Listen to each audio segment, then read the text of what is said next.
दोस्तों नमस्कार, मैं मनोज कुमार शर्मा आजाद हिंद आवाज न्यूज के लिए आपके बीच में एक बार फिर। जी हां दोस्तों, नमस्कार, सलाम, सत श्री अकाल। और आप सभी को आज का वीडियो ब्लॉग शुरू करने से पहले आज कांग्रेस के उस अध्यक्ष की बात करना चाहूंगा जिसकी जीदारी और जिसकी आक्रामकता ने जो है भारतीय जनता पार्टी के छक्के छुड़ा दिए। ऐसा कौन सा भारतीय जनता पार्टी के खिलाफ कांग्रेस का ऐसा ऊर्जावान अध्यक्ष हो गया जिसका जिक्र आज मैं पहली बार अपने मुंह से कर रहा हूं, वो भी किसी राज्य के।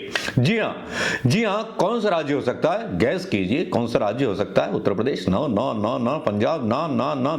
दिल्ली का नाम हाँ थोड़ा ले सकते हैं, दिल्ली में चुनाव लड़ रही है। हाँ, आप समझ गए। मैं बात कर रहा था मध्य प्रदेश की। जी हाँ, मध्य प्रदेश में जब से जीतू पटवारी प्रदेश की कमान संभाली है तब से इस बंदे ने जो है ना अच्छी तरह से, मतलब भोपाल में चाहे छोटी सी बात हो चाहे बड़ी सी बात हो, धरनों से लेकर के डीएम से बात करने से लेकर कार्यकर्ताओं का उत्साह वर्धन से लेकर के हर काम वो कर रहे हैं जो एक सड़क के नेता को करना चाहिए। जीतू पटवारी को अगर सोशल मीडिया पर लोग देखते होंगे, सोशल मीडिया पर फॉलो करते होंगे तो पाते होंगे कि अच्छा खासा आक्रामक रुख अपनाते हैं जीतू पटवारी। जी हाँ, राहुल गांधी की उम्मीद है जीतू पटवारी। इसी उम्मीद में जीतू पटवारी को प्रदेश की कांग्रेस का वो पद दिया गया जिसमें वो कार्यकर्ताओं से, कांग्रेस कार्यकर्ताओं से, ब्लॉक अध्यक्षों से, जिला अध्यक्षों से खुद उतर करके मिलते हैं। जबकि पीछे एक रिपोर्ट छपी थी कि बहुत से नेता ऐसे हैं सीनियर जो उतर कर भी नहीं जाते, ऐसा उनके दौरों पर देखने को मिल रहा है। चलिए छोड़िए, यहां बात करते हैं जीतू पटवारी की और बात करते हैं मध्य प्रदेश की राजनीति की, जो अपने आप में अजब है, अनोखी है और वाकई में अजब गजब राजनीति है।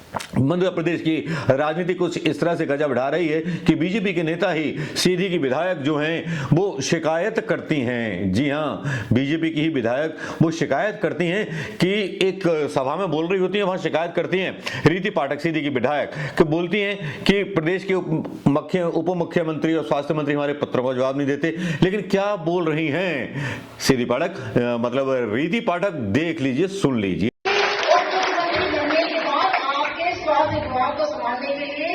कम से कम 6 से 7 पत्र मेरे आपके पास गए होंगे, लेकिन उसका जवाब मुझे अभी तक किसी भी प्रकार का मिला नहीं है।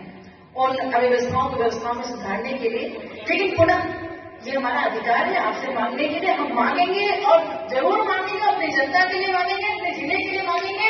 और आप अगर विकास हैं, हम चाहते हैं कि आप बीमा से निकलकर विकास हमारे सीधी में भी करिए। और सबसे बड़ा ये इसका तरीका है कि जिले अस्पताल की व्यवस्था, चाहे वो डॉक्टर से हो, चाहे वो वहां के स्टाफ से हो, चाहे वो इक्विपमेंट से हो। मैं आपको बता दूं कि 7 करोड़ रुपए की राशि सबसे पहले विधायक बनने के बाद आदरणीय मुख्यमंत्री जी ने मुख्यमंत्री अधोसंरचना के माध्यम से हमें दी थी। उस 7 करोड़ रुपए की राशि एक मुश्त मैंने सिर्फ इसलिए इस अस्पताल के लिए निकाला कि इस अस्पताल की व्यवस्था हो। लेकिन मैं बड़े दुख के साथ कहना चाहती हूँ कि हमारे स्वास्थ्य विभाग से उस राशि को कहां गुम कर दिया गया है। इसकी भी जिम्मेदारी मैं आपको सौंपती हूँ कि मेरे वो 7 करोड़ राशि को ढूंढा जाए, उनकी जो डिमांड किया है उन डिमांड को मेरे अस्पताल में लाया जाए, क्योंकि मैं नहीं जानती अब मैं किसी आप स्वास्थ्य इसी को लेकर के जीतू पटवारी ट्वीट करते हैं। जीतू पटवारी कहते हैं कि भाई अपने प्रदेश में प्रदेश के नेताओं की नहीं सुनी जा रही, अब आगे क्या किसकी सुनेंगे ये लोग?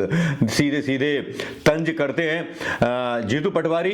अब जीतू पटवारी यहीं तक नहीं सीमित रहते। जीतू पटवारी का एक वीडियो और वायरल होता है जिसमें वो गोविंद सिंह राजपूत पर आरोप लगाते हैं और सीधे सीधे कहते हैं भाई आजकल 60 साल के बूढ़े नेताओं को ससुर से दहेज मिलने लगा। क्या था ये वीडियो जीतू पटवारी का, जरा सुन लीजिए। राजस्व विभाग की एक डायरी, एक मंत्री अभी उमंग सिंगार जी ने भी 3 दिन पहले उनके खिलाफ बयान दिया था। गोविंद राजपूत हमारी कांग्रेस से गए थे। गोविंद राजपूत 60 साल की उम्र में उनके ससुर ने उनको 100 एकड़ जमीन दान दे दी। 60 साल में दहेज आया का 60 साल में। फिर पब्लिक डोमेन में ये बात आई, पत्रकारों ने उठाई तो वो जमीन वापस ससुर को दे दी।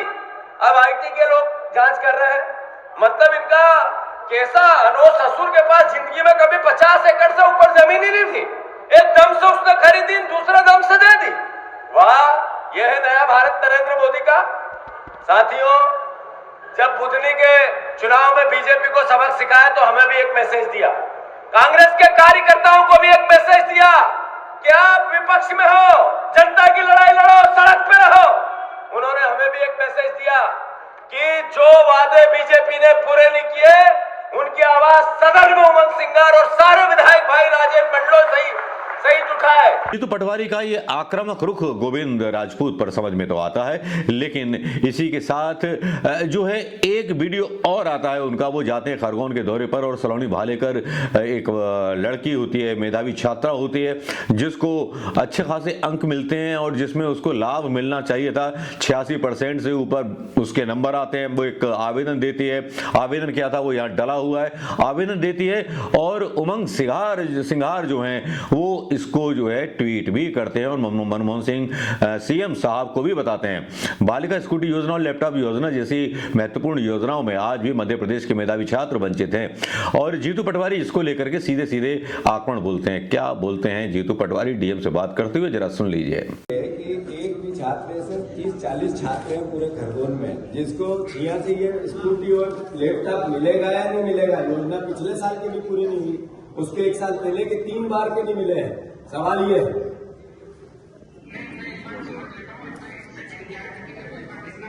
नहीं इनका व्यक्तिगत छोड़ दो, आप 3 बार के मेघालय छात्र जो थे जिनको 80% से ऊपर नंबर मिलते हैं, 75 से, उनको स्कूटी भी मिलनी थी, लैपटॉप भी मिलना था, मिल नहीं रहा, क्या कारण है?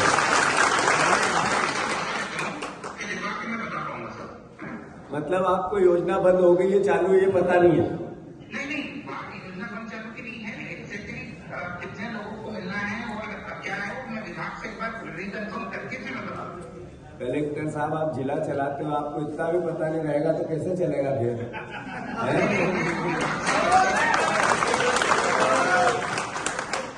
बैठो बैठो, ये मैंने जो ये बातें एक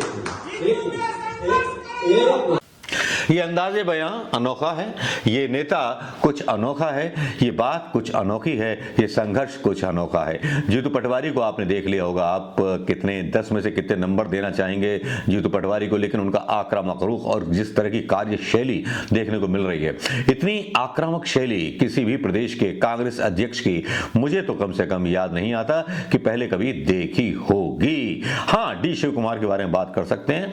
जब चुनाव हुए थे तब डी शिव कुमार भी अच्छे खासे आक्रामक थे और वही आक्रामकता की धमक जीतू पटवारी के अंदर दिखाई देती है। ये बात हम नहीं, कांग्रेस के कार्यकर्ता भी कहते हैं। तब जीतू पटवारी क्या वापस कांग्रेस को संघर्ष में ला पाएंगे? क्या जीतू पटवारी वो चुनौती स्वीकार करेंगे जो चुनौती प्रधानमंत्री मोदी की है और भारतीय जनता पार्टी का वो पुराना गढ़ तोड़ेंगे जिसको संघ अपनी बपौती मान करके बैठा है? जी हां दोस्तों, क्या करेंगे जीतू पटवारी? इस उम्मीद में क्या कर सकते हैं? कमेंट कीजिए, मार्गदर्शन कीजिए, बताइए और क्या करना चाहिए जीतू पटवारी को अपनी आक्रामकता के अलावा। नमस्कार, जय हिंद दोस्तों।